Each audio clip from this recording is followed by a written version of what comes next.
it captured the nation's attention when 15,000 migrants assembled under a bridge in Del Rio, Texas, and it's going to happen again because all the incentives are still in place for it to reoccur, and it's going to keep happening until we stop it.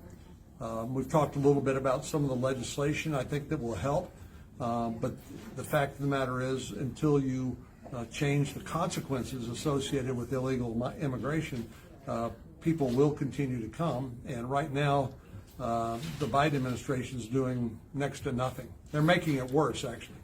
Now, I know you weren't best friends with the former president, but it worked.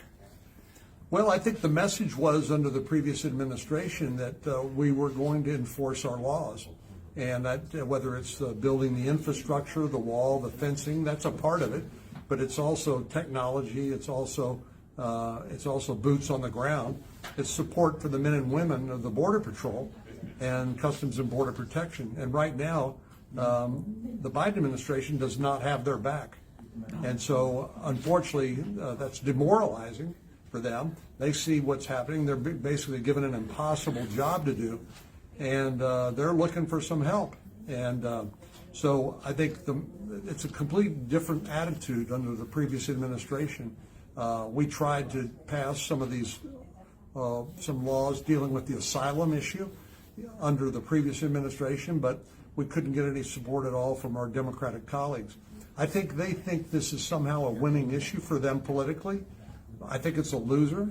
If you look at President Biden's poll numbers on immigration and border security, it's some of the lowest numbers he has now in terms of favorability.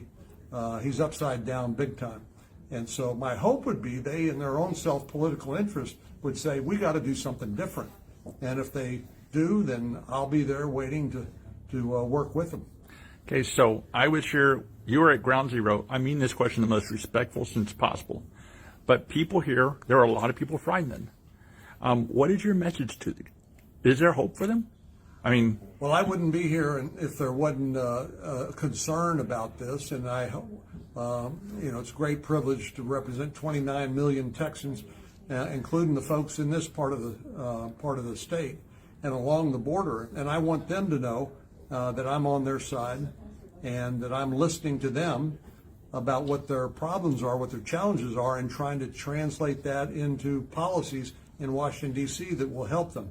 And so right now it doesn't look all that promising, but like I said, if there's no change between now and the midterm elections, I think there's an opportunity for a lot of people who are fed up with the status quo to send a message. So last thing, I promise, you guys about to rip this camera out of my hand. Everybody is saying they love your socks. Thank you. Well, I figured I like yours too. Yeah. We need a little color in our lives. That's it. Thank you so much for your time. Thank you.